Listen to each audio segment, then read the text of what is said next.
Hello and welcome to Focus on Liberia. Anthony here hosting another edition of our programs here at Focus on Liberia, where we educate, we elevate, and promote all things Liberia. I have a guest, and this program is Focus on Liberia Spotlight. Our spotlight program is when we throw the spotlight on somebody from our community doing something extraordinary, breaking grounds and venturing into territories that make us proud. He's seated. He's not a stranger, though. He's close to this network. Leo Nupolu Johnson is here. Mr. Johnson, welcome. Thank you. Thank you, Anthony, and thank you for inviting me this Saturday. I'm looking forward to it. It's always a great opportunity to be on Focus on Liberia anytime, any moment. Thank you so much for coming, folks. Though Leo is not a stranger, but he's here in, a different capacity today. Leo is Executive Director for Empowerment Square. Leo is also President at the Liberian Association of Canada, that is LAC. Also close to us here, Leo is the host of the program, The Liberian Dream, here at Focus on Liberia. The topic for today's discussion is raising money in the diaspora, the case of Liberian organizations. Leo, as a Liberian, he's based in Canada, and he set up or funded an organization called Empowerment Square. And this institution, this organization, though organized by a Liberian, has been able to raise several hundred thousands of dollars and carry on a massive project in Liberia. So the question is, how has Leo been able to do this? How? And he is succeeding where most Liberian organizations are struggling. And that is why we reached out to Leo, because raising the money to get the things done to help Liberia is what most of us are lacking, myself included. So Leo, welcome. You couldn't be best suited for the discussion. How you doing? How's family? How's work? I know you are a busy man. Yeah, no, thank you, Mr. CA, for having me. Family is good. Work is going great. I'm extremely excited. We're at a time where a lot of things seems to be working. Now, there are always challenges, regardless of what you say or who you are. Right. But you look at the bright side of things, and I'm glad that I'm healthy and I'm well. All right, let's get to it. Let people get to know Empowerment Square, an institution you established that raised, hundred thousands of dollars and has a visible project in Liberia. How it all started, what put you, and how did you get to the point of success? The one thing that always reminded me, all of us, when I got to Canada as a refugee myself, like many other Liberians, I always wonder about how do you take the abundance of opportunities that are here to meet your needs, but then how do you connect it with places like Liberia? Because I often say the last remaining option for Liberia, a viable option for us to see a way out, is Liberians in the diaspora. So it was always on my mind. And the first thing I said to myself, you can't just come here and tell people, say, oh, give me money, let me go back to my country and do something. You have to demonstrate to people here the authenticity, your ability to deliver. Because here, that's what people look for. They are not concerned about all your flashing news and everything. And that's how Empowerment Square started. It started as a dream of helping immigrant children coming to Canada succeed in the education system. So as I speak to you, we are supporting about 200 to 250 every year, everything from academic tutoring to academic mentoring. We are also supporting families, adults. The organization started, it was just a one-man show. From 2008 to this point, we are now around $2 million in our annual budget. We have about 15 staff in Canada. We have 2 locations. But beyond that, like you rightly mentioned, the goal then came. Now that I always say, now that you show your collectory here in Canada and people trusted it to give you all that money, we had to move to Liberia. People don't realize it. To do things overseas, you have to create the credibility of how it's presented. So I spent 5 years going back and forth in Liberia, researching, first of all, what is it you want to do that makes sense? Because you can't just say, oh, this is a problem, so let's go and do it. And that 5 years, we visited 13 of the 15 counties in Liberia. We spent at least a week to 2 weeks in each of them. We spoke to chiefs, to youth groups, to zones, up to President's Relief Office. After that, I came back here and got the university to take that data apart and look at what we heard from what people said, and came up with this Learning Center project that is $2 million. And I would say to you, as I speak to you, the foundation is almost done as we speak. And we are looking at the walls going up and the building enclosed in 12 to 18 months. So you said the budget for this project is $2 million, and your organization is going to raise all that money. Yep, it's $2 million. So talk to me. What are the things you needed to put in place as an institution raising funds from many sources? What did you have to get into place for donors to trust you? The very first thing is governance. In North America, people don't realize how important that is. Even myself, who founded the organization, when the organization gets sued, I don't go to court. I can pack my bag and walk away. It is the board of directors that will have to go to court. And if somebody is to go to jail, it's the board of directors and not even me, the founder. So you need governance of credibility, because what that does for you, it shows that, okay, all these credible people are willing to be jailed if anything goes wrong for this organization. That also means you have to make yourself vulnerable. When you put in place a proper governance, you are saying you, the founder, can be fired also. If you are not capable of delivering on your job, the board can fire you, regardless of whether you're the founder or not the founder, it doesn't matter. But that's also saying you are willing to share power. And that is the fear sometimes we have, because when you bring in qualified people on the board, they're going to scrutinize you. If you're not because most of the time we start these organizations, Anthony, we are not the most qualified people to run it, to be honest, especially when it grows bigger. But we want to hold on to being there. So governance was the first thing we got in place. The second thing we got in place was accountability. And what do I mean by that? My organization gets audited every single year by an external auditing firm. And the audit, you can go to the Government of Canada website right now and go back to 5 years of our organization's financials, including, you can even know my salary if you want. It's on the Government of Canada website. So when you do that, when people go and see that, I don't just go under an independent audit, but the Government of Canada also does a second audit besides the independent audit that we do to ensure that what we say we are doing is what we are actually doing. Those were the first two key things that we put in. And then the third thing you need, Anthony, is the expertise. When you go to ask somebody for a serious amount of money, whether it's $500,000, like the $2 million project, the very first thing they're checking, do you really have the expertise, the qualifications, and the experience that it takes to deliver? Good heart. My board chair always say the highway to hell is paved with good intentions.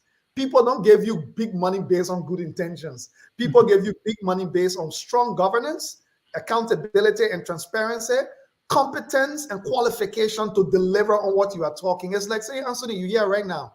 You say you want to open a Tesla company. And they ask you how much capital you get. You say you get $5,000, but you're telling somebody, say you're capable of opening a Tesla company. It's not possible. Not possible. So, Leo, I want to know, why are those things you just listed important to the donors, the one from whom you want the money? Why are those things important, and why do they need those things? You got to look at donors this way. Number one, they don't want to get involved with anything fraudulent. Because if somebody attached their name to something and gave you money, and tomorrow it ends up to be someone on 4-1 now, someone on T9 go well, guess whose credibility is on the line? In fact, they who gave you the money, they enable you to do what you actually did. So they even have a bigger responsibility on their shoulder, number one.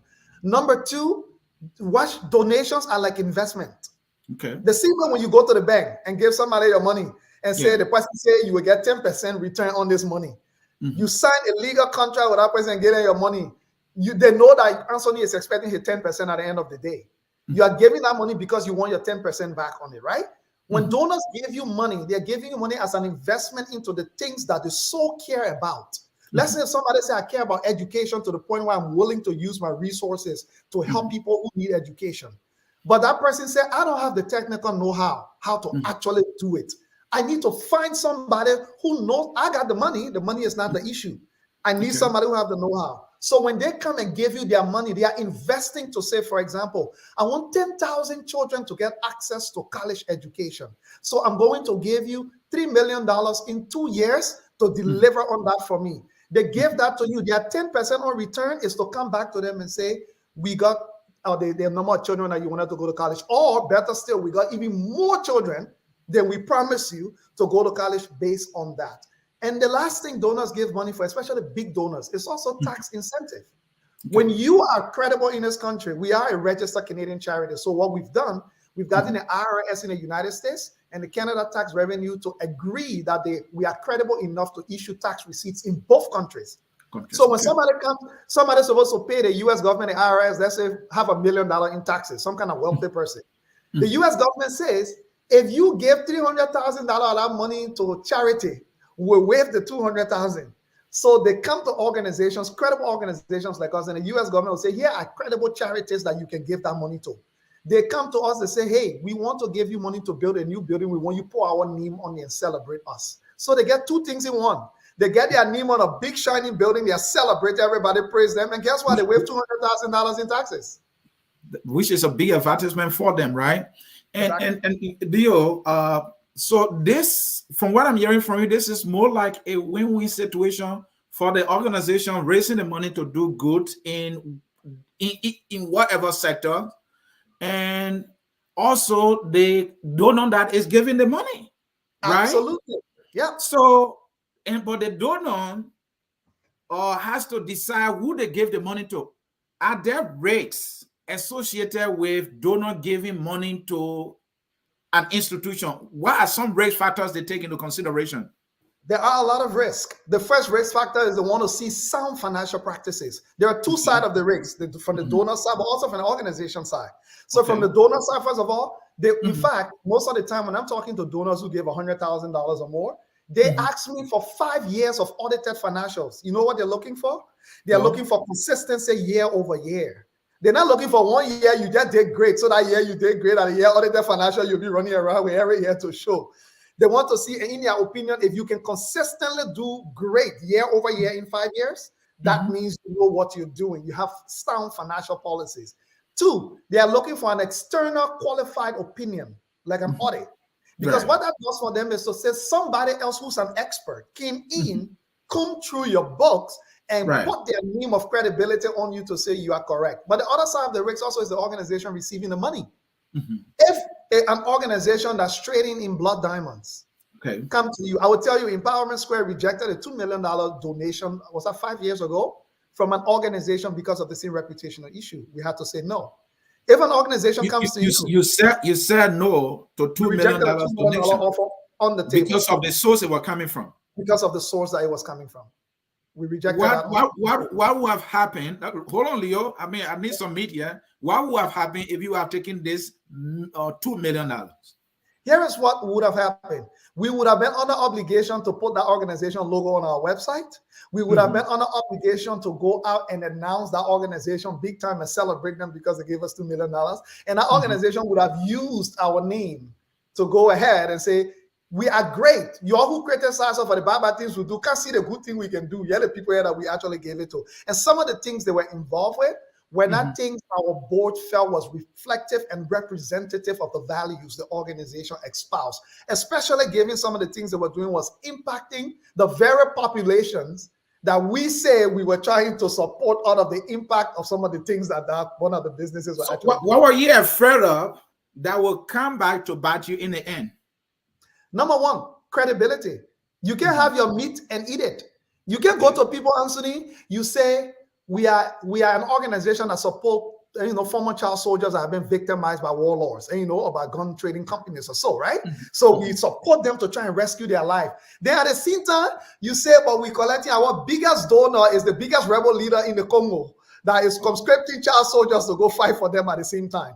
That was the reputational risk. But number two, you also drive away most of your credible funders, all these credible foundations and stuff that go out of their way to do things ethically and do things properly. So you take one big gift, you drive away 30 years of gifts down the road, 30 years of donation. You could lose 30 years of donations down the road for one short-term $2 million gift that you get. Wow. Thank you so very much. Well, Leo, in this age of digitization, right? does an organization need a physical presence, like an office space or office building? Is that something an organization needs to take into consideration if it is putting structures into place to raise funding from credible donors? Not necessarily. So we're based in Canada, right? For example. So infrastructure, when people say infrastructure all the time, I tell them qualified. Building is not infrastructure, in my opinion. It's not the organization infrastructure. It's just a physical infrastructure. Okay. So you can have a building and have an ugly organization infrastructure, you will still fall flat. You can have 40 offices everywhere in the world and still do nothing effective. However, you can have a strong organization infrastructure in the places that you need to be. So for example, Empowerment Squared is now registered in Liberia because we decided to start fundraising in Liberia. And we have the credibility of an organization to not flaunt the laws of any country where we operate. When we were not registered in Liberia, the Rotary Club of Monrovia in Liberia was our fiduciary partner. So before we did any business, it had to go to Rotary first because they were registered. So they had a legal authority to do business in Liberia. When our business started growing bigger, it was getting too cumbersome for them to manage. So then we registered. Now we are a registered entity in Liberia. We are able to fundraise. So that is infrastructure. Now, we don't have an office. We don't have a physical office in Liberia, but we have the organization infrastructure on the ground to raise funds because those funds are also part of our Canadian audit that we raise in Liberia as well to report back equitably. So when we say infrastructure, yes, nowadays, my organization, we only have 2 physical locations in Canada, but guess what? We do work in Ghana, we do work in South Africa, and we do work in Liberia. So let us bring it to our Liberian organizations. I see that most of our Liberian organizations, they have their own boards, they have constitution and all that. Have you taken up time to research what are the things that are lacking apart from some of the things that you just said, for which they are not doing well? I'm going to load the question. On top of that, is leadership more of the problem also, or just the structure? So the first thing first is that many of our Liberian organizations, based on my research, they are far removed from understanding how they interpret what their mission and vision as an organization is. That is the first problem. Okay. So you see Liberian organizations, they believe that because people need help, that means that our job to just help anybody. One day we're doing healthcare, another day we're doing education, another day we're doing agriculture, another day we're doing orphanages. You see Liberian organizations. So first of all, so you have no direction. In fact, the laws don't come on you hard usually when you're a small organization, but that is actually illegal. Because when you're applying for a 501c3 or you're applying for charitable status, as we say in Canada, they force you to say, what is your charitable object? That's what they call it. So for example, an organization will say, our charitable object is to provide education for the poor. Okay. That means, and when you're not specific, you know what they can do? They can send it back to you and say, this is too vague. We need you to say, who are you going to be benefiting? What are you going to be doing? Where are you going to be doing it? And why are you going to be doing it? Anybody who looks at a 501c3 form, you'll see it there. The reason to do that is because you can be catch it all, do it all. It's not possible. So when you do that, that means everything you do, Anthony, has to be focused on your charitable object. Anthony come tomorrow and say, oh, Leo, my man, your organization can help me because I get 3 children and are sick. I need us to open a healthcare project here to help the 3 children. Oh, because of emergency, Leo said go do it. No, you know what I do usually? People come to Empowerment Square all the time. I said, no, that is not within our purview as an object, but I want to help you. So here's what I will do. I will help you identify another organization whose charitable mission is that, and then I will support them, for example, to fundraise, to do stuff, because they are well situated to accomplish what you're looking for that Empowerment Square is. So that's the first mistake we make. Liberian community organizations, we won't do everything. You go in the community, everybody doing everything. The second thing we lack is governance. People do not understand the role of a board. You always see Liberian organization, the board and the president and the executive fighting. Always there is a clash between who's supposed to do what. So let me state it clear today. The board, right, has fiduciary responsibility of the organization and final decision making of the organization. That doesn't mean they work unilaterally. They rely on the executive to inform their decision making process. So The problem with our organization is because we elect president, vice president. So because they feel they were elected, they feel they are all the board. And one of the mistakes is we don't know the difference between advisory board and a board of directors. Right. When you are a 501c3, you are under requirement by law to have a board of directors. The reason that is required because the government needs to ensure that the board has fiduciary responsibility. An advisory board is an optional board. So if you have an advisory board, the board can advise the president. The president can say, no, your thanks, I don't need your advice. He has the right to actually say that, or she has the right to say that.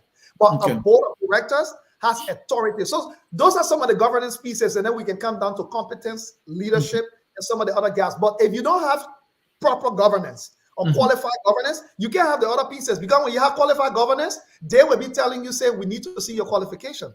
They will be setting the rules, the mandates, and the requirements by which because the board responsibility is to ensure the organization has the resources it needs to carry out its mission as an organization. So, wow, I'm learning a lot of things here. Organization X, that a Liberian, for example, wants to fundraise. What should we do before you can ask the first person, the first donor, or the first organization for a penny? What should they do first? The very first thing you got to do is, what are you going to achieve? What? Why are you even going out to ask anybody for money? That's the first thing. The second thing you need to ask yourself, is that thing aligned with our charitable object? Is it part of our mission?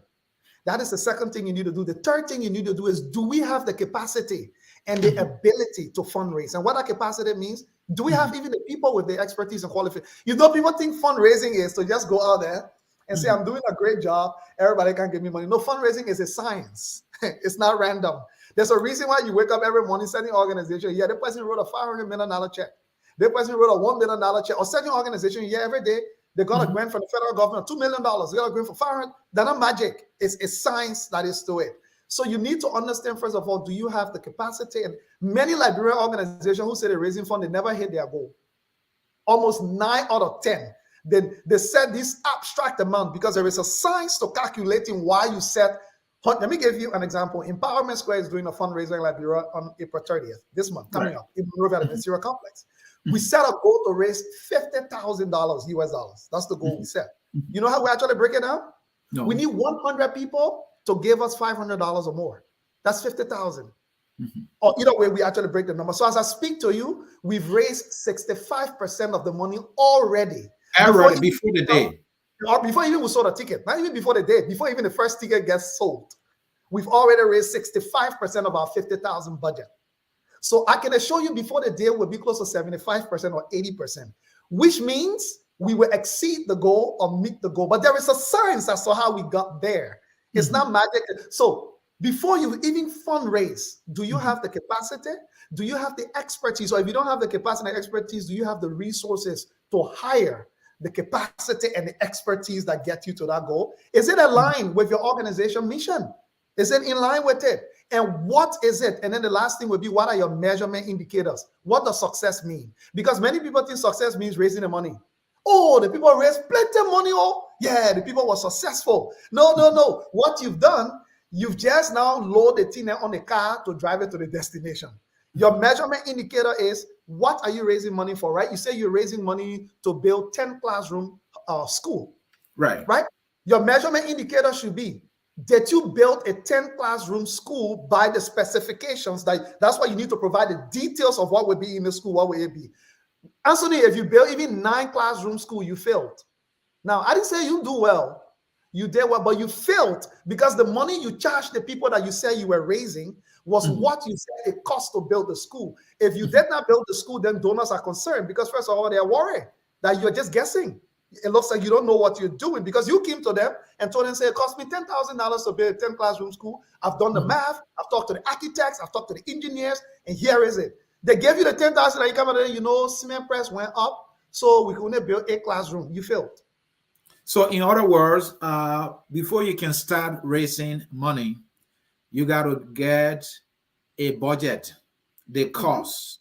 all those involved, maybe your contractors and all these people, in some instances, you have to factor all that in your planning and be exact about what it will cost. Yeah. Okay. In fact, if you go, Anthony, right now, if you go to the Empowerment Square website for the Liberian Learning Center project that we are doing, there is actually a chart to walk you through how much each room would cost us to get to the full building if somebody wanted to sponsor a room. You have to break it down to the point where you're breaking it down to how much a brick will actually cost you. And this is the work that we don't do and do wishful thinking. And that is the reason why we are always falling short. No matter how much money we raise with Liberian organizations, it's always like we didn't get the job done regardless of how much money we raise. Year in, year out, we're doing the same thing over and over. And Leo, let's talk about this. You were talking about strategy. So let me ask again, what are the ways that an organization or our Liberian organization can raise money? How can we do it? The first thing we have to do is, Anthony, we have to actually have a functioning organization. Anthony, you can sell what you don't have. And like you coming to me telling me, say, Mama Leo, I want to sell you a BMW. But the BMW you want to sell me is to the dealership. You hoping that the money you will charge me, I will pay you ahead of time, and you will go to the dealership and negotiate for cheaper and get it from the dealership and then get your profit and then can give it to me. All right? That's the kind of businesses we're doing. Most of our organizations are not well structured. They are not well organized. We don't do proper reporting. And this is not accusing anybody of stealing any money, because sometimes people don't even steal money. But guess what? If you do the report properly, Anthony, we are only left to assume that you stole the money. Right. So first thing first, I would say when it comes to fundraising, it's like investment. People will only get attracted to solid investment. So I hear people say Liberians don't give. Anthony, let me debunk that. That is not true. Let me speak to you. The 50,000 I said we are raising in Liberia. Right. The money we raised so far, 80% have come from all Liberians. And beyond that, Empowerment Square, when I show you my donor list, I'm getting donations from Liberians all the time. I don't even know, but just because some of the talks that we do or whatever, they go to the website. The project we are doing in Liberia, the fundraiser, a Liberian young woman called me from North Carolina. Called me as soon as we got you with the first talk. She donated $10,000 immediately. What? Never known the project before. 10,000 United States dollars in one donation. So a Liberian did that.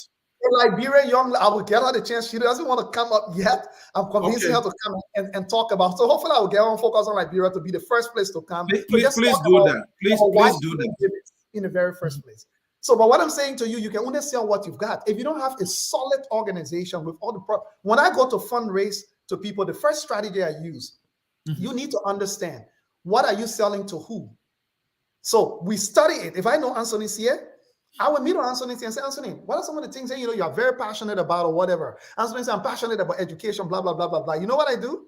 I go and do a detailed research on Anthony, his family, where he's lived before. Has Anthony ever donated? This information, by the way, they're public. People just don't know how to find out. Has Anthony ever donated before? What are the type of things he's actually donated to before? I even go as far as studying how many children Anthony has. Because, for example, if Anthony has 3 young children, then I have to measure how much I ask him for, because his expenditure response is higher. If Anthony has 3 grown children that are all professionals and working, then I can increase the amount, because Anthony got a lot more disposable income. His children are not depending on him anymore. When you gather all of that, you put proposal before people that are relevant. That's what we call relevant. If the Liberian community in the diaspora is passionate about education, right?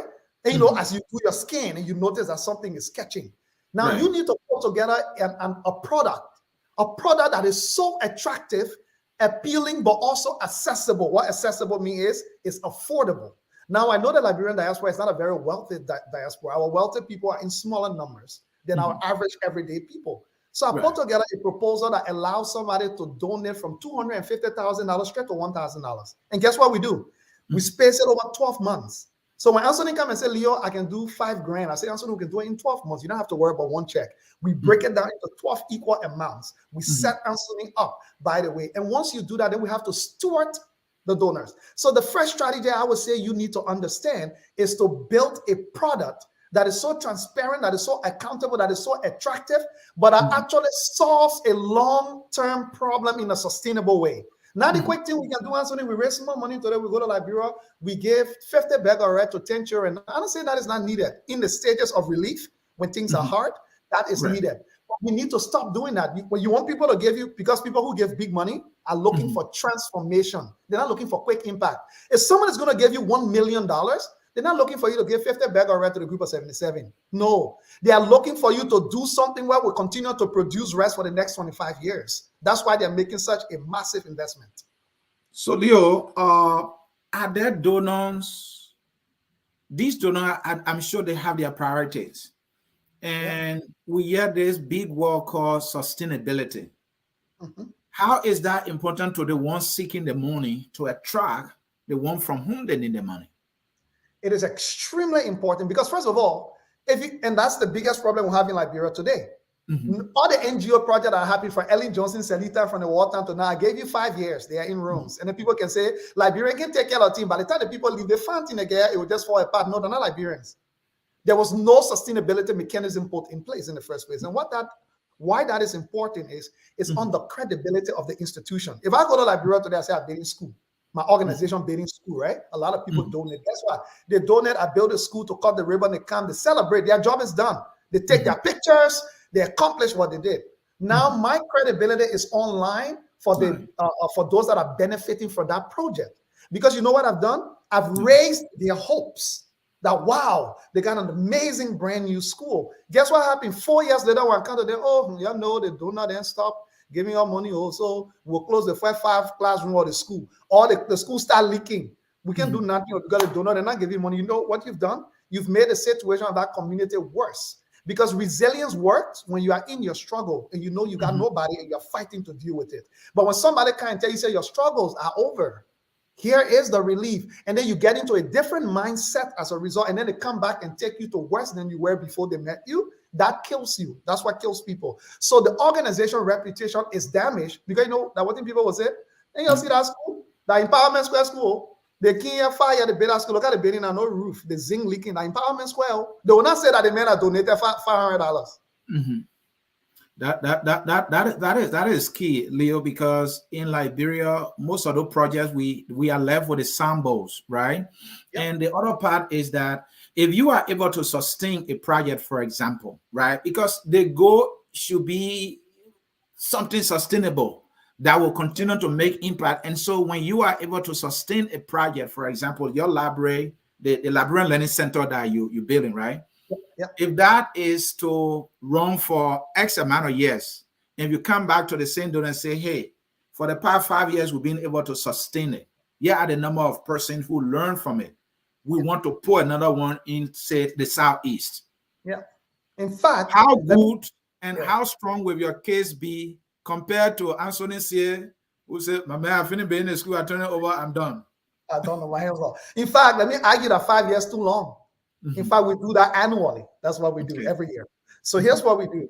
I come to people in Canada, for example, I told them the first phase of the project we needed to do was the research. And I told them to do the research will cost us $50,000, for example, right?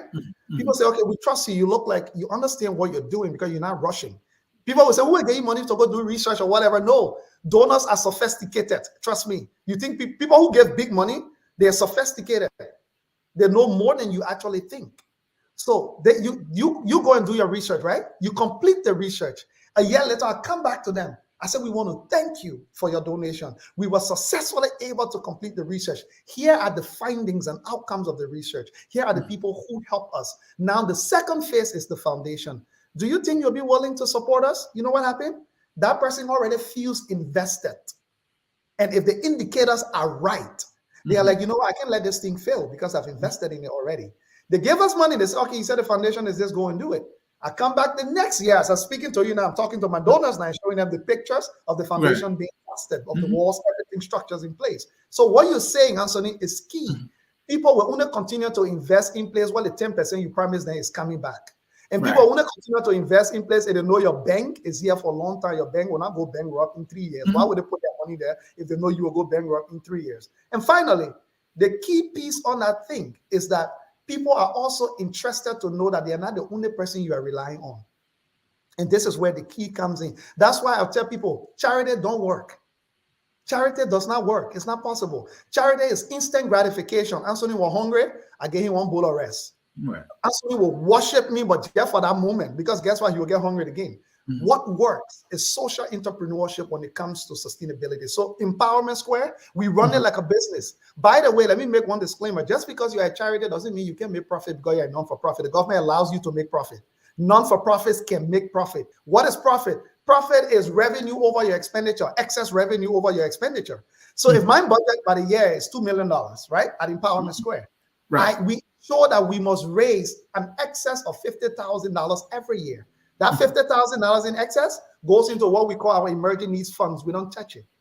The only difference is the profit you make don't go in the pocket of the fund or the organization. It must go back in the organization. So we keep that money every year, $50,000. So the day one of our funders call and say, things are hard, the economy is rough, we have to cut down funding, we go crying around, oh my people, we close it down. No, we probably got have $1 million or $1 million in there to float the difficult times until we can get back on track. But I would tell you today, that the issue of sustainability, like you said, is key. Nobody is going to give money into an unending hole that you're just dumping it into where they can see how you're pulling out their 10% that you promised them.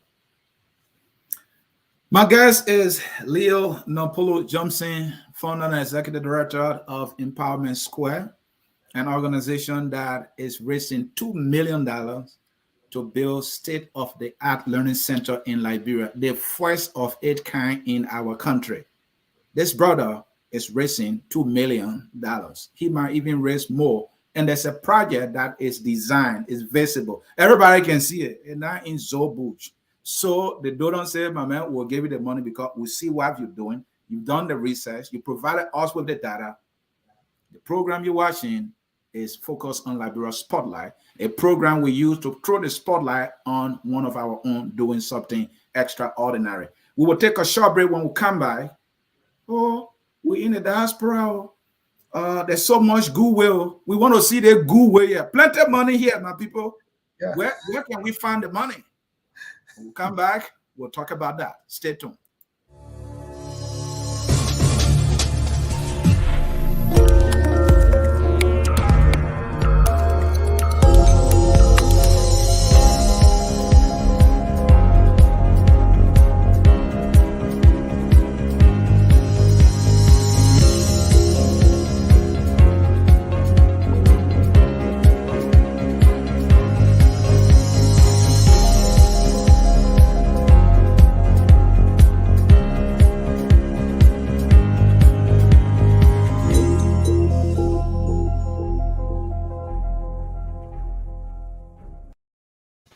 All right, folks, thanks for staying with us. As you know, Focus on Liberia is about educating, elevating, and promoting the discourse. This is an educational program that you are watching. How can Liberian organizations raise money in this America with so much goodwill? Leo, through his organization, Empowerment Square, is raising millions.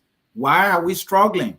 Especially those in America, the wealthiest country on the face of the planet.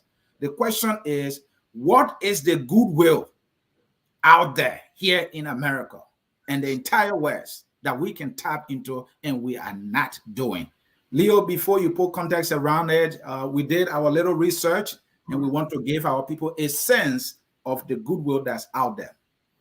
Now, American gave a record $471 billion to charities in 2020. According to Giving USA. Now, the 50 biggest US donors gave or pledged nearly 28 billion. People, we're talking billion here. Free money people giving out. 28 billion in just 2021 alone. Bill Gates and Melinda French Gates account for 15 billion of that total. Only 2% gave 15 billion of that total. We'll give you more numbers. Americans gave US $471.44 billion in 2020, which this reflects a 5.1% increase from 2019. So they gave me more money. Yeah. Now let's talk about corporate America that also gives. All right. Corporate giving in 2020 decreased to 16.88 billion, a 6.1% decrease from 2019. Now, you know, they think they call Corona brought some noise, right? Maybe that's why. Foundation giving in 2020 increased. that is money coming from different foundations in the US, increased to 88.55 billion. That is a 19% increase from 2019. So much money in this place, and we're sleeping. In 2020, the largest source of charitable giving came from individuals at a total amount of 324.10 billion. That is 69%. Leo, I don't want to kill you with numbers here. In 2022 again, the majority of charitable donors went to religion, which is 28%, education 15%, human services 14%, grant making foundation 12%, and public society benefit 10%. Lots of money, and we got this information from National Philanthropic Trust. The website is www.nptrust.org. If you go there, you will see all this information. Leo, this is not my area. Yeah. I just threw the numbers at you. Yeah, no, I can figure that. These numbers for us. So let me break it down. The first thing that number tells you that the largest source of money in terms of donation in the charitable world is still individuals. That's why it still tells you. Number two, it tells you that events don't raise money. I have no idea why Liberian community organizations still keep doing events to raise. Because if you think about it, Anthony, events are way too expensive. To put up an event, we only think about the money we pay. We don't think about all the human labor that goes in. You are paying each of those people to do what they have to do to make the event happen. You'll be spending 3 times more than you raise in the event. Number three, what that tells you is today, there is more money available that people are looking for authentic projects and things to put it towards than there has ever been in human history, period.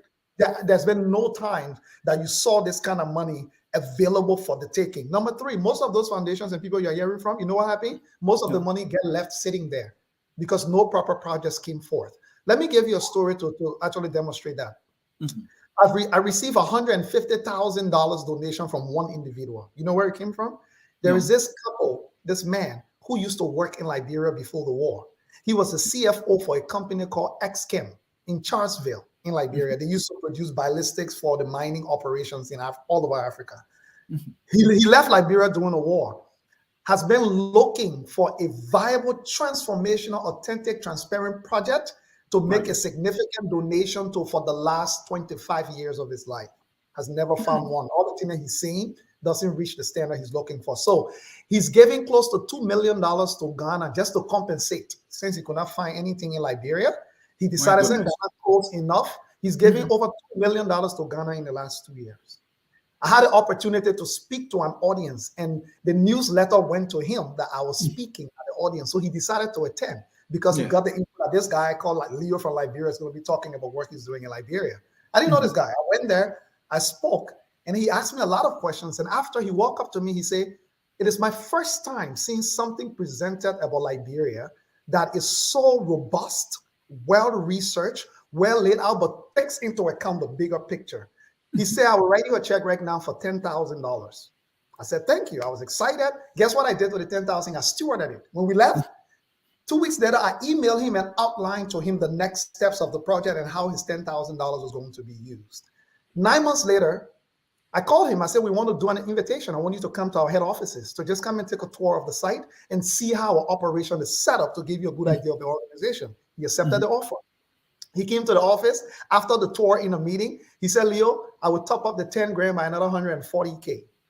So in total, this man has donated $150,000 to the project in Liberia. What that tells you is people are thirsted out there looking for the quality of products. We in the non-for-profit sector, let me come to the Liberian community, we've done a terrible job at producing the quality projects that people are looking for to put big money to. So we're always harassing poor people for $10, $20. Nothing wrong with that. But if those people are only giving you out of sympathy, so the only money we're getting are the sympathy money. Where Anthony Fee, because he's from Liberia, some people say they're doing something about Liberia, you just donate. That sympathy money we actually getting when there's the bigger pot of money. Anthony, you know, with the Liberian Association, and we will come to that, I know. But you know what we've actually done in 2 years with that association as well. Thank you. Leo, let me put a question in another space here to enlighten our people more. Is there so much money sitting down in the hands of donors, philanthropists, humanitarians? They really want to give this money and they can't really find projects, organizations that make sense to them, and they're just waiting for those organizations to come to their doors? Let me give you an example. I sit on, I'm a part of Rotary International. I used to be on the board also, as well as my club. Rotary were getting so much money left over in the Rotary Foundation that donors were getting concerned as to whether they should just continue giving money, because Rotary could not get all the money out to quality projects they could find. So they were begging for projects. So I would urge people, that's just one foundation I'm talking about. I know this because I participate in a lot of board presentations at the charitable level across North America, actually. There is so much money. You see Bill Gates, you know what Bill Gates have done? Bill Gates now gave over $10 million to the Rotary Foundation because even they themselves cannot get enough quality project. So they give some of that money to other foundations to say, you also look in your networks and see if you can find additional quality projects that we can give more money to. There is so much wealth to the point where people are looking for tangible projects to give stuff. All of the stuff we are presenting to people, bro, the quick impact projects. People are looking for how they can change the trajectory of education in an entire country. They're not looking for how you can go plaster Tottenham how war or sa. They're not looking for how you can go how country cook. They're not looking for how much cheering you can pour on your scholarship and put your name on it. People are looking for what can they do, what seeds can they plant today that in 20 years that seed will continue to germinate because of the quality of work that went into it. And in Liberia, that's what we are good at. We've gotten so used to relief. When you talk to all Liberian associations and organizations, when you talk to them most of the time, we're talking about relief. And we're not, because you know why we're doing it most of the time? Sometimes it's influenced by politics. We're only looking at so Leo, let me put in my Liberian English. We're not looking into billing, we're looking into patching. We're patching the thing instead of it. But look at, for example, see how we fascinated with all things, right? Yeah. We came out from the war. We destroy LU camp on the war. We loot it, spot all the camo. We came out from the war and say, you know what, the thing we can just patch and continue from where we actually left it. So every day we're talking about renovating LU. When have you heard somebody say about redoing the whole University of Liberia because of the level of destruction that it incurred? How do you call it? The executive mansion. I'm one person who say, why are you renovating an old building that was given to us as gift? The walls of that building are so thick that for Wi-Fi to pass through is difficult. That place should not be a museum. We should not be saying, as a country, we've come afar. We are in a new era of Liberia. Why are we not talking about building things that are consistent with today? Capitol building should not be used. It should be a museum. We should be dedicating those as museums where our children can go to learn how to not do politics the bad way. Let's start. Bro, how can you have a house answering a 100-year-old, right? Grenade for that on a Bombay. Then you come and say, me, I'm not doing that to you. I just get to rebuild a particular house here. Well, I don't want to go in that one too much because today is not politics. I don't want. I'm not trying to make politics. I'm just trying to say, as a people, people are looking for nation building. And nation building is that process, Anthony, where even you that here, you are willing to commit to a project and accept that you may not be alive when the fruit of that project, for example, the Liberian Learning Center people see today, 5 years of research, 3 years of feasibility study. It's been 8 years in the making before the foundation is being built today, but nobody saw that side. But guess what happened, Anthony? The impact does not change. Up to today's day, after 8 years of doing it, nobody has built a learning center in the Republic of Liberia. So my next question, as an organization looking for funding, grant money, donor money, any kind of money, right? Is research required on your part? So do you have to know where to go to get money? Yeah. Everybody not just passing around with money to drop it to any project, regardless of how good your project is. People have their own interests. So there are those people who care, like Bill Gates, he's heavily into health, right? And health innovation. Right. That doesn't mean they can't give money to anything else, but that is not priority for them. So first of all, that's why as an organization, you need to have a well-defined, focused mission that you're on. You can't just be like, okay, the person said, we're not giving money. Oh yeah, doing health too. Oh, we're giving money to orphanages. Oh yeah, but doing orphanages too. We're giving money to education, but oh yeah, too, we do orphanages. No. That's why you have to be focused, because when you're focused on your mission as an organization, it forces you to do the research to know everybody that plays in that sector. Who gives money? Who are the donors? So, for example, when I host my gala in Canada, Empowerment Square Gala, our year-end gala, it's about 700 people to 1,000 people that come out. My team ensures every single person that walks in our room, we got their email, their name, and their phone number. Nobody passes through that door to collect that information. We don't raise money at the gala. We celebrate our results. We put things out there. We let people have a good time to see what we've achieved. When people leave, answering the whole year, my job is to make sure I get a FaceTime with almost every single person that came to that gala, or a phone call with them, or an email exchange, because I go to them and say, now that you've seen what you've seen, before I go to them, I do something called a call report. I search their name, where they live, what have they given to, where do they work. I even can find sometimes their average income because of their title. When you're an executive director, I know the average income of an executive director. I do all that research. I think about where their children go to school. What did the person study in school? Have they ever donated? Are they a sophisticated donor? Have they ever donated? And there are softwares, by the way, online you can pay for that can pull all that information on people data. So when I'm going to people to meet them, when I meet them, I start chatting with them. The first thing I say, oh, I realized your son goes to Harvard. That's amazing. I saw that he's doing engineering. How is he doing? What year? The person smiled right away. Oh, yeah, my son actually goes to Harvard. That's true. He's doing well. I'm like, yeah. I was seeing some of his work. I realized that he did a research with this institute on XYZ. Guess what I'm doing? I'm making myself a family to that person right away. After all of that, then I asked them, the number one reason why people don't give is because they don't get asked.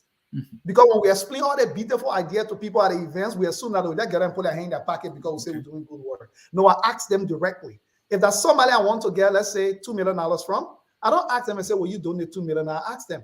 I said, given what you know about our organization, do you think if I put together a proposal for you as to how you can support us, would that be something you would like to entertain? Would that be something you're open to looking at? I say, yeah, Leo, send me something. Let me see. Then I go put together my proposal because I'm asking for $2 million answering in 3 paragraphs. I need to provide the quality of information. Guess what? I'd rather spend my time doing that to get that money than going to host one big event that everybody's scratching their head to organize, people running around, who the keynote speaker, who the chief launcher, who the this. No, I'd rather have 3 dinner meetings with that person, present that proposal to them. And then in that proposal, I leave a blank and say to them, we are also interested in hearing some of your own thoughts about how you would like this gift to be implemented, because I know you have a background in education. Will you be open to talking about other ways that you personally think this gift can be used? Then they will tell you, say, no, Leo, tell me what you guys are thinking. Or they'll say, yeah, Leo, I've been warning about whether we can do X, Y, Z. The person gave me $2 million. So in fact, when they tell me what they want, then I can go cost it and tell them, cost it out the idea you're talking about, actually $3 million and not $2 million. Right? That's how you raise money. So corporations give a lot of money. Amazon, we talk about Google. Oh, yeah, the corporate side of things, yeah.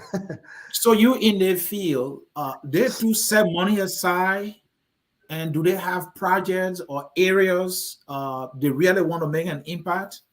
Yeah, so every corporation almost in the world now, given the extensive focus on corporate social responsibility, in some other sectors, they call it EKGs. Almost every single company in the world do have a pot of money that they set aside because they want to show to their clients and people that they also support the social development of society. That's how they used to justify their profits. When people are like, you're making too much profit. Like, no, we support this too. Every organization, and it's easier to find. If you go on their website, they have a whole section just dedicated to that. Now, most people don't know how to raise corporate dollars. They think by just going to see and you read big proposal to the people. No, when I do that, the first thing I find out is I want to know who's in charge of that department. And it's easier to do. I can pick up my phone and call the receptionist right away and be like, I'm just trying to find out who's in charge of this department. They'll tell you in the person contact information. I email them and say, my name is Leo. I'm contacting you from this. I wanted to learn a little bit more about how your corporate giving program works. Will you be up? Would you have the chance to meet for coffee for 10 minutes? I just have some questions to just understand I'm from this organization. Their full-time job is to do that. They will tell you, oh, yes, absolutely. Or let's schedule a Zoom call or phone call. You get on that phone call, don't go ask for money. You're propping up that company. You're letting them know, I see that you guys give extensively in this particular sector, but I didn't find a lot of details. Can you help me with more information? How does that program work? And why do you guys do it in the first place? What is your motivation as a corporation for doing that? Oh, they would download information to you. They will give you ammunition. And then when they're done, you ask them, you'd be like, don't ask them right there for what you want. You walk away with that information. That person is your friend now. Another 3-4 weeks down the line, you email them back, say, I wanted to reconnect. I've had some time to look into the information you gave me, and I wanted to ask some questions. Do you have a minute? When you reconnect, be like, hey, we were considering seeing if there's a possibility or if our mission aligns with your goal to see if we can engage for the possibility of being enrolled into your corporate giving program. Will you be open to seeing, for me sending you information about our organization, what we do, so you can see it to tell me if there's an alignment? I already know because I do my whole research on what you gave me. So when I send it to them, they'll be like, oh yeah, Leo, there's an alignment, but this year we've already exhausted our corporate budget. Here's what you can do for me. Can you get in touch by February next year when we'll start to roll out the new one?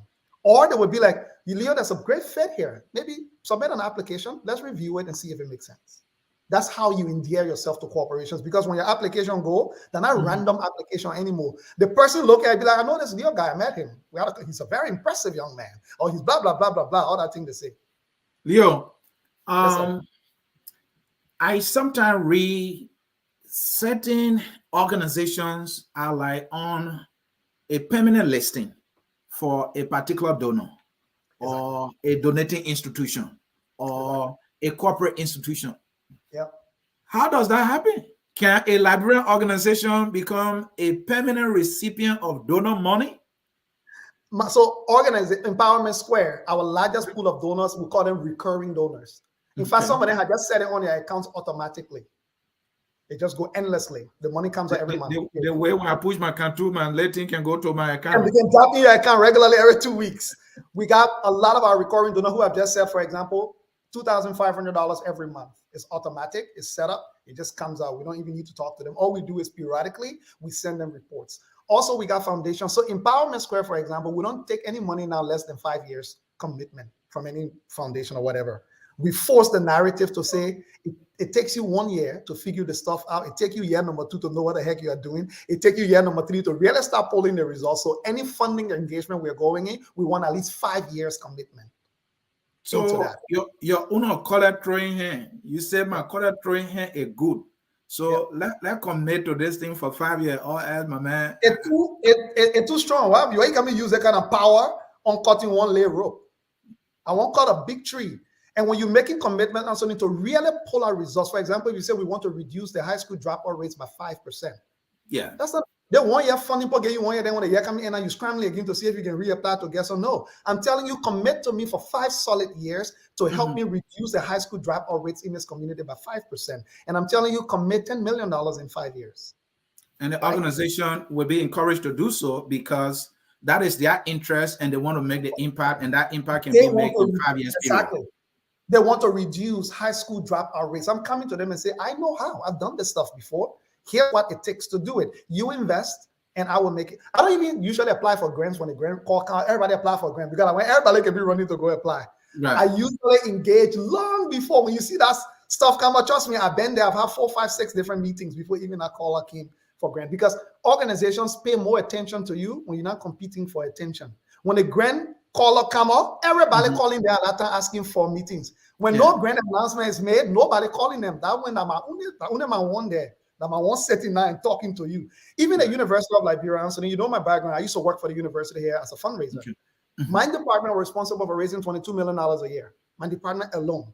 I go to Liberia all the time. I look at universities and I wonder how a university like UL cannot raise at least $10 million a year on its own. But because the know-how is not there, because the expertise is not there, but because also there is no will to look at people in the Liberian diaspora that are capable of making that happen and investing the time and dollars that needs to be invested in it. So I would say to you today, yes, Liberian organizations, my organization already on that list.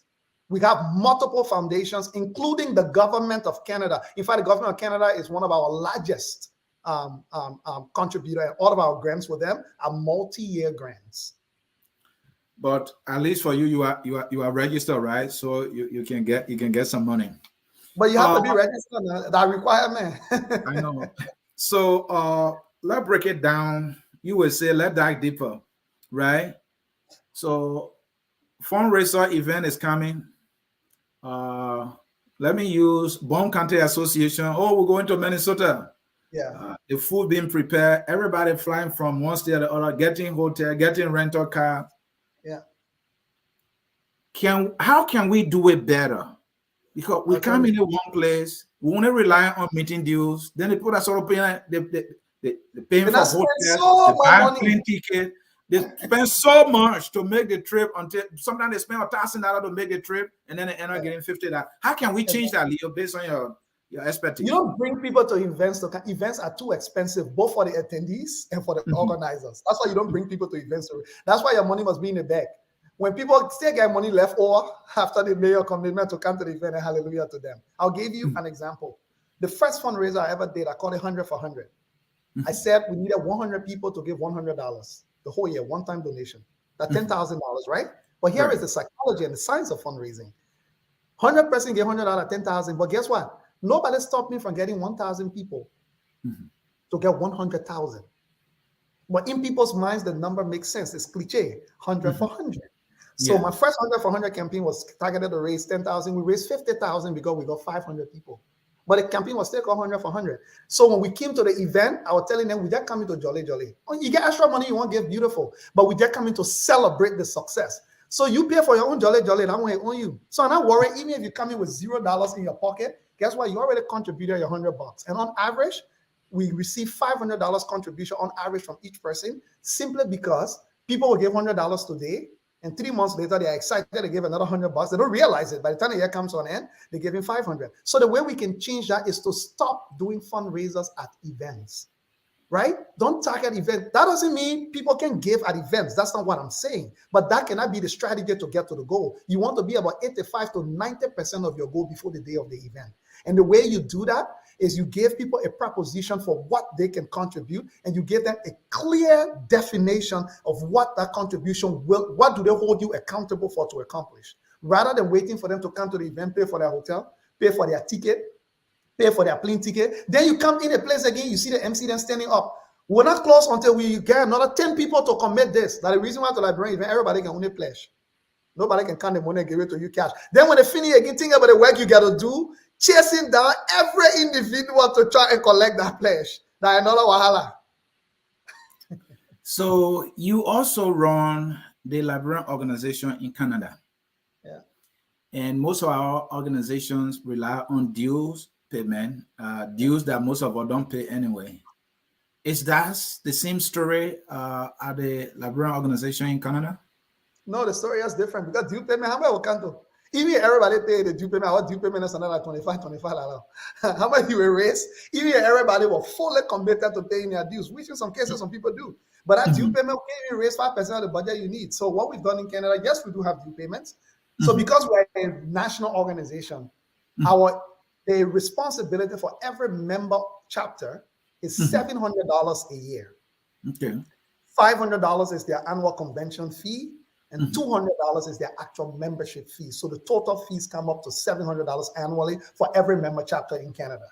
Okay. Beyond that, and that money is only for admin operational purposes, nothing else.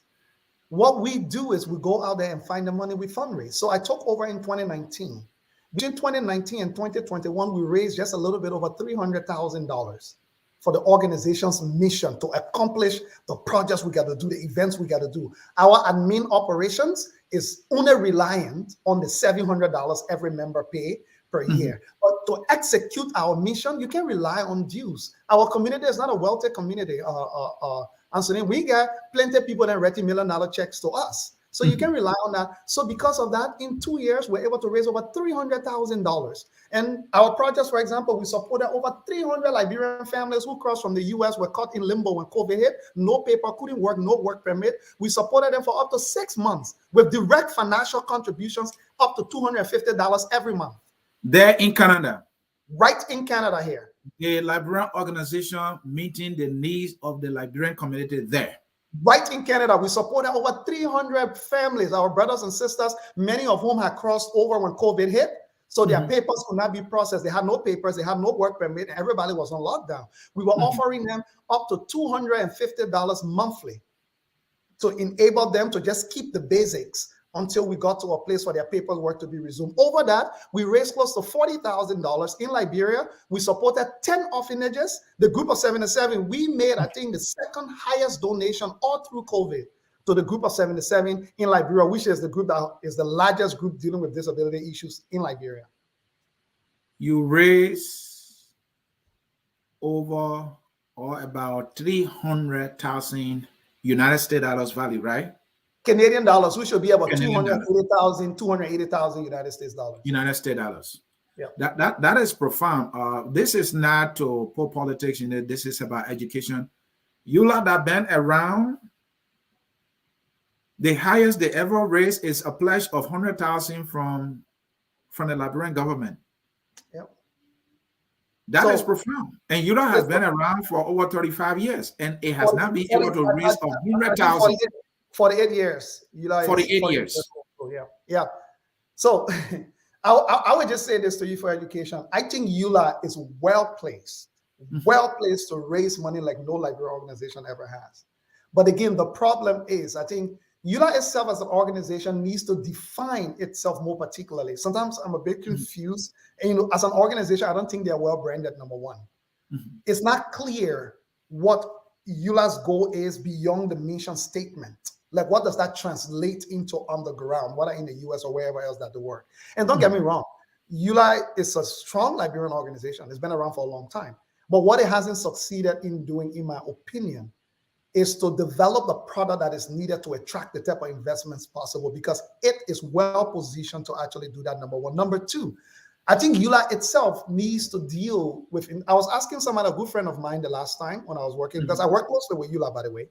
I was asking them, can we see your financial reports or whatever? That's when we're trying to do the Liberian Association of Canada. I was looking for examples to just see. And it's not public, for example, and I'm not saying they don't do it, right? But people don't see that. Do you have audited financials report? Is the board active? Is the organization well defined? Are we attracting the talents that are in the Liberian diaspora to come to the board to bring EULA to where it should be? I think EULA can raise 20 times more than we are even raising in Canada, given the history that it has, given the longevity that it has. But I think what the missing piece here is, EULA is not understanding that to be able to execute this mission, it has the responsibility to annually raise the budget. If you can't raise the budget, then you should not exist. And I believe EULA is not tapping into 0.00001% of the wealth of resources that is sitting right on their feet in the United States. They haven't even attempted to scratch it yet, in my opinion. So what recommendations will you give? I know you provided a lot of information, and I hope Liberians are listening, but what specific recommendations can you give, not only EULA, but all Liberian organizations in the US that's sitting on a gold mine and hungry? The first recommendation I would give is be willing to be fired. That's my first recommendation, because part of the biggest conflict we have is people feel entitled to their organizations. So they never put themselves in the position of letting funders to know that we are as transparent, and I'm only in this job because of my qualification and my competence. I'm not in the job only because I started the idea. That runs a lot of funders away, number one. The second recommendation I will give is, Anthony, it's like saying you won't build a house, but you say you're not hire an engineer. And you never went to engineering school in your whole life, but you say you yourself, because now you get money and you're there, yourself will go buy your bricks, yourself will decide what kind of plank the people might use, right? They will not work. You need to bring on the people with the bro, you invest to raise money, right? If you're going to raise money, you need to ask yourself, how much budget do we need to raise $500,000? If you don't say they want to raise $500,000, ask yourself. If you can bring on a professional that you can spend $30,000 on or $40,000 on, you know what you do? You hold them accountable now for doing the job that's required to raise $500,000. If you can even spend $100,000 and raise $500,000, Anthony, that's damn good business. And by the way, sophisticated donors know fundraisers are the most expensive professionals, I can tell you right now, to hire, because what they do is they're bringing you money, period. That's what they do. So we need to graduate from this place of thinking that we can just bring anybody who's willing to just do it, because what they end up doing is they muddy the water. They make it more difficult because sometimes they don't really know what they're doing, as well-meaning as they are, and they're trying to help. So those two things: be willing to be fired. Don't feel entitled. Number two, be willing to hire. And I'm saying hire. Anthony, if you can hire a fundraiser, somebody who has the expertise to do it, then don't waste your time. That means you're not even capable of going to fundraise. Nobody will give you $2 million, Anthony, on a bunch of volunteers just running around trying to convince somebody. It would take a professional fundraiser with the expertise to get somebody to that place to dig deep in your bank account. then it can't happen by God's grace, by fast and prayer, Jelada. It would take a little more than that. U.S. government is the biggest donor in the world, from what I read. Yep. Liberia name is powerful, and many of us don't see it, especially in this country called America. Yep. How can EULA, that represents the Liberian community, historically tied to the U.S., use that name it has to engage the U.S. government to raise millions to do more in Liberia? How can they do I'll tell you simple. Here's the irony of it. I call it the tragedy of irony. Mm-hmm. The U.S. government, through USAID, is always looking for NGOs around the world to help them implement projects in countries like Liberia. All the U.S. government money they give, most of it go through NGOs. The simpler the NGO then registered in America here, the same status those NGOs have are the same status we got as the Liberian Association, as EULA, that is same 501c3 status. So if we so care about our country, if we're so concerned about the trajectory, why aren't we competing in the bidding for this very funding that USAID will give Last Mile Health? We give this organization to go to Liberia to do stuff. If we can't compete in those spaces, then I'm sorry. We are not at the standard to be asking anybody to give us money. Empowerment Square went to Liberia today to do the learning center, right? Yeah, We're right. raising money here from people who will give it to other NGOs to go do it. But because we are able to compete in that space, guess what? The Rotary International Foundation is donating close to $150,000 to do a solar plant to experiment with solar power as the main source for the building. That money, usually they give it to other NGOs to go to these countries to do it. But we put ourselves in a competition ring. And so we are led by a Liberian. We are established by a Liberian who knows the lay of the land, and we meet all the other criteria like any other American NGOs. And they were like, yes, in fact, you have an edge. As a result, we will give you the money. So I would tell you this day, that's the first thing we need to find out, because they're not voodoo, the other way NGO they're making to get USAID contract to go to Liberia. They are meeting the requirements that are laid out. Organizations in Liberia cannot compete because they don't have access to the same status that you must have. Right. The Liberian organizations in the US, in Canada, in the diaspora have those status. If they don't have it, then sorry, you're not part of the game plan. You're just operating your little thing. If you have those status, compete in the space. You know what will happen when you're the only Liberian organization qualified competing among all these white associations or NGO there?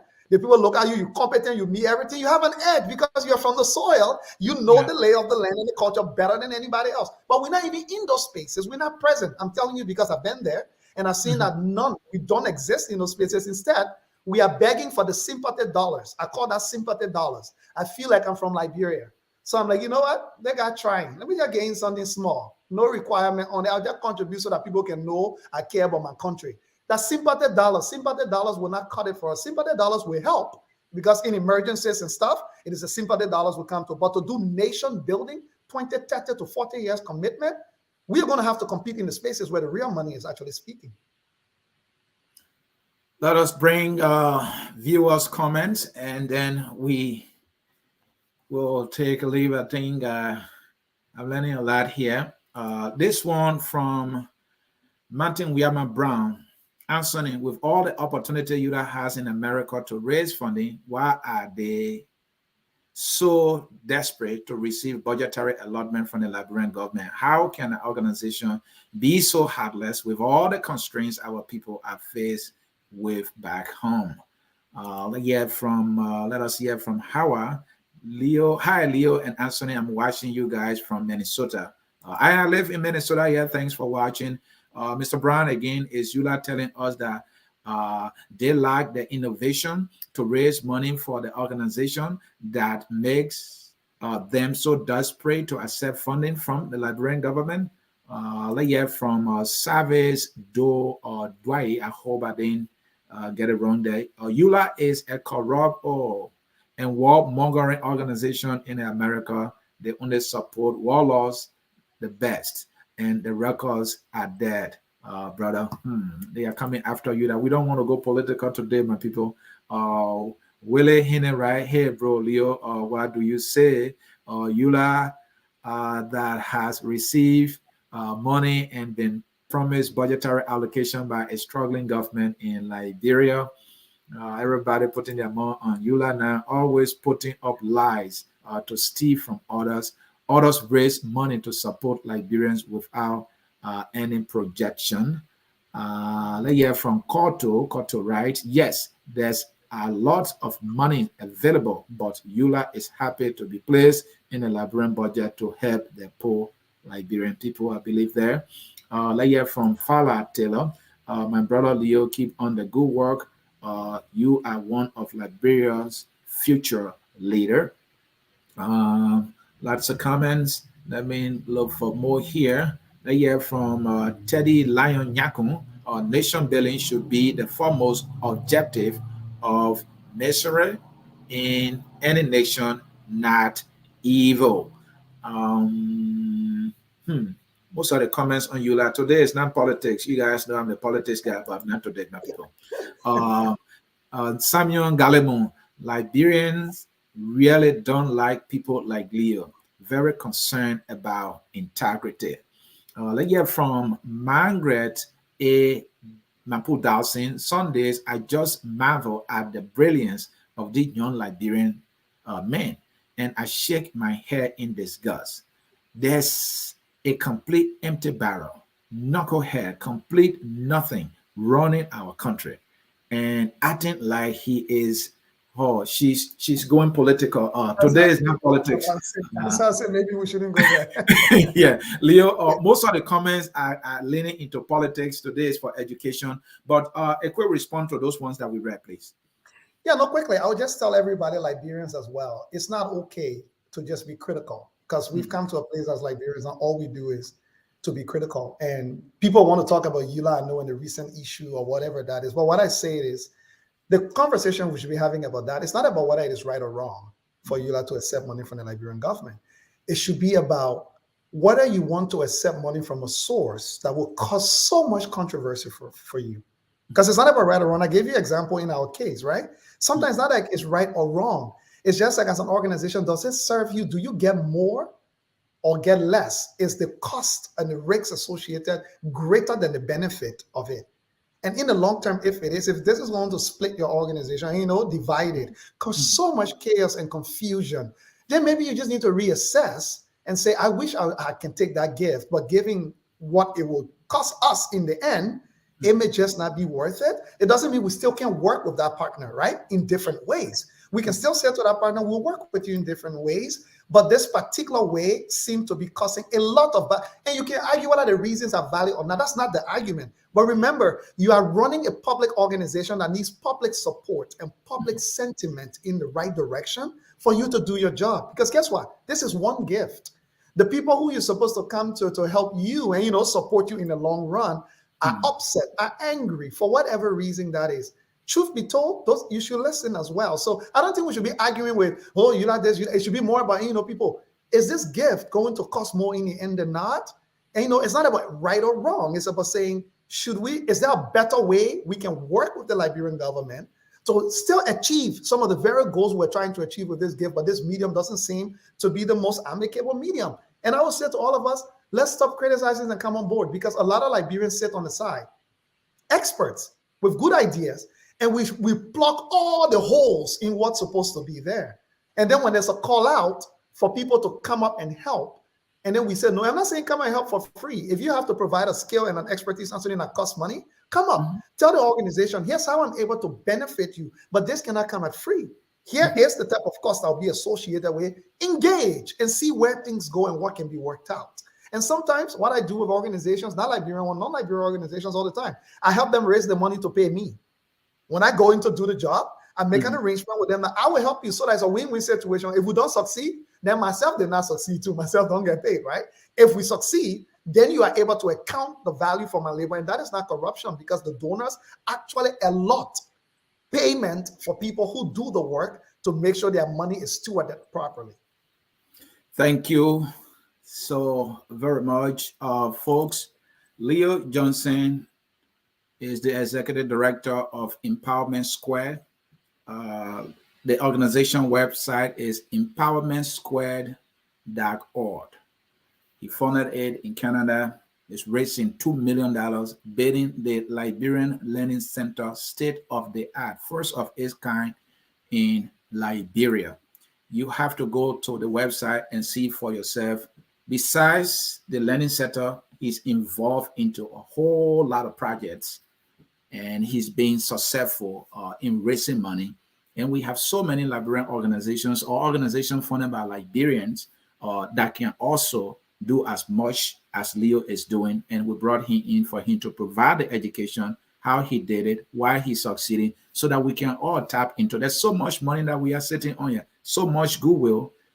You send father out to your Oma, it will finish, Oma will call again. But when you help the Oma son through a project from here, that son will take over. Then that father, now you can send it to another person.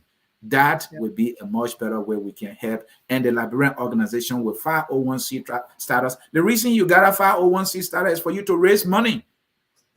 It's for you to raise money. So why are we not doing it? And this, show was made to provide the education for all of us to be motivated. Because with this, we can do so much good, just as Leo is doing. Leo, we cannot tell you thank you enough. Go ahead. No, thank you, Anthony. I just want to make a quick comment here that also to Liberian organizations. So, Anthony, every day I'm getting a call from Ghanaian associations, Ethiopian. I go to do trainings for them all the time to help them set up their operations in place, but also so now to help them identify what kind of skill sets they are lacking, they need to look for in their community, or if they can find in their community, look for it elsewhere to bring it in, right?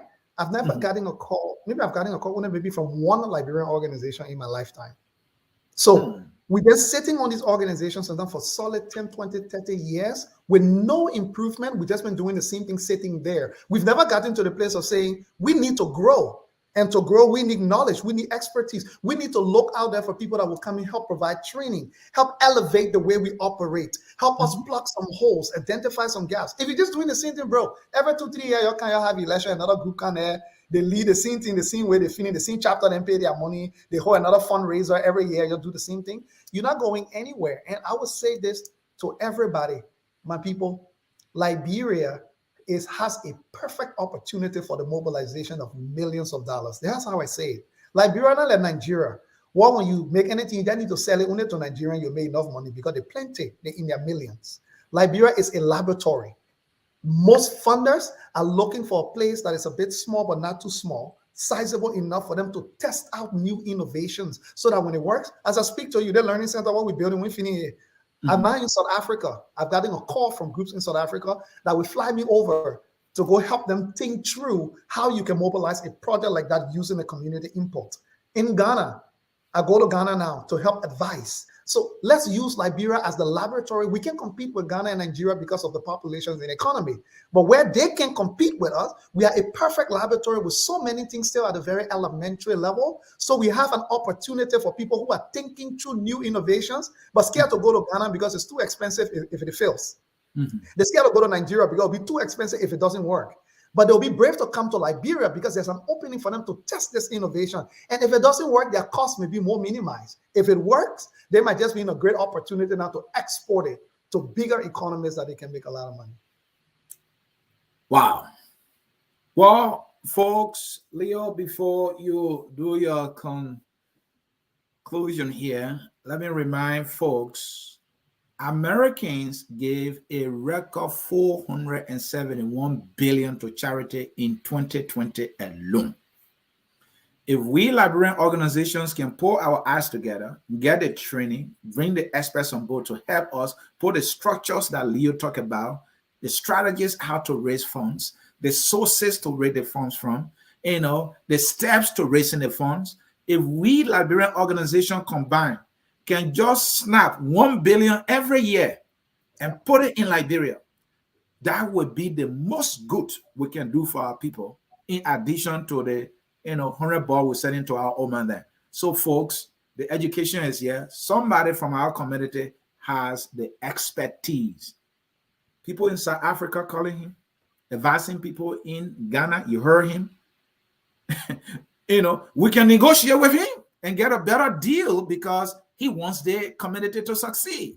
Why are we not doing it? And there are other Liberians out there who have the expertise and don't want to come forth. I want to speak to you directly. Come out. Let us come together to build our country. The goal we're sitting on here, let's take the goal to Liberia. Let's be smart for once. Leo, let us get your closing, please. Yeah, my closing I would say is, Anthony, when we deal issue with legal matters, and we go and look for the lawyers. Right. By the time you get a legal issue, you go look for lawyers, right? When you get accounting problem or financial problem, you go look for the accountants, right? Right. When you got issue with politics, you look for the politicians. We do that all the time, except that for some reason, we all think, oh, can get fundraise. And so now we're seeing ourselves failing inside. No, fundraising is a science. It's not a random thing that can just be done. I didn't know that till I got to North America, because I used to wonder, Anthony, how can somebody just look at a university or this organization and say, I will write you a $5 million check? I used to be like, okay, what did you told that person? I really want to know what did you tell that person that made a person say, oh, go to that account and write a $5 million check. And I would get close with my story. That's how I used to work in a bank. I was an investment consultant with TD Bank for 5 years.